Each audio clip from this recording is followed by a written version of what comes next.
মরুভূমির প্রচণ্ড ঝড় আর সময়ের বিবর্তন সত্ত্বেও করণিকের এই নাজুক মাটির কাঠামো হাজার বছর ধরে টিকে আছে। এটিকে দূর থেকে দেখলে একটি বিশাল অ্যাম্বারের গোলক ধাঁধার মতো মনে হয়।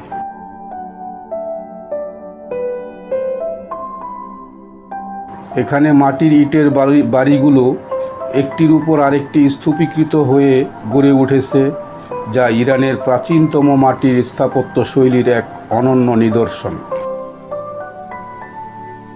একসময় কিংবদন্তি তুল্য সিল্ক রোডের একটি গুরুত্বপূর্ণ কেন্দ্র ছিল এই গ্রামটি।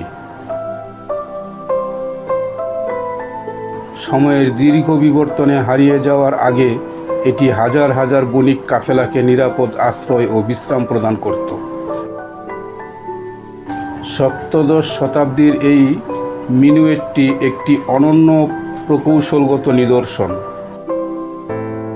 এর বিশেষত্ব হলো এটি এমনভাবে ডিজাইন করা হয়েছে যে ভূমিকম্পের সময় পুরো কাঠামোটি ভেঙে না পড়ে বরং স্থিতিস্থাপকভাবে কাঁপতে থাকে। এই নমনীয়তাই টাওয়ারটিকে ধ্বংসের হাত থেকে রক্ষা করে। এই প্রাচীন কাঠামোর গভীরে রয়েছে অদ্ভুত নিচু এবং সরু করিডোর।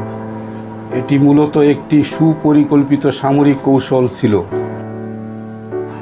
যাতে আক্রমণকারী অশ্বারোহী বাহিনী কোনোভাবেই ভেতরে প্রবেশ করতে না পারে এবং প্রবেশপথেই তাদের আটকে দেওয়া যায়।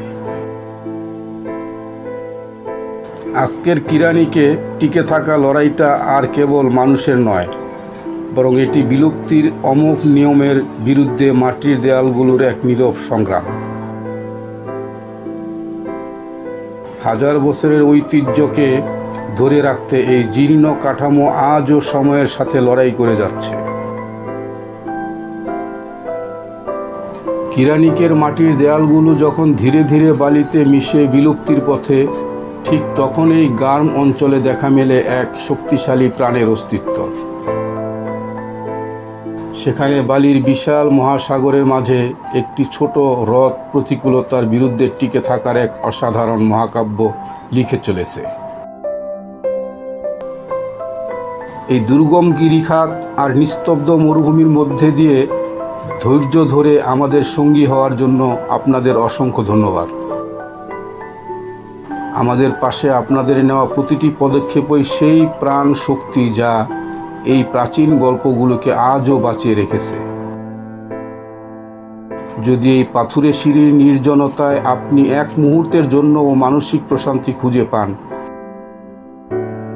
তবে আমাদের এই যাত্রায় যুক্ত হতে সাবস্ক্রাইব করুন এবং ভিডিওটি লাইক করুন। একসাথে আমরা উন্মোচন করব পৃথিবীর পরবর্তী রহস্যময় স্থানগুলো।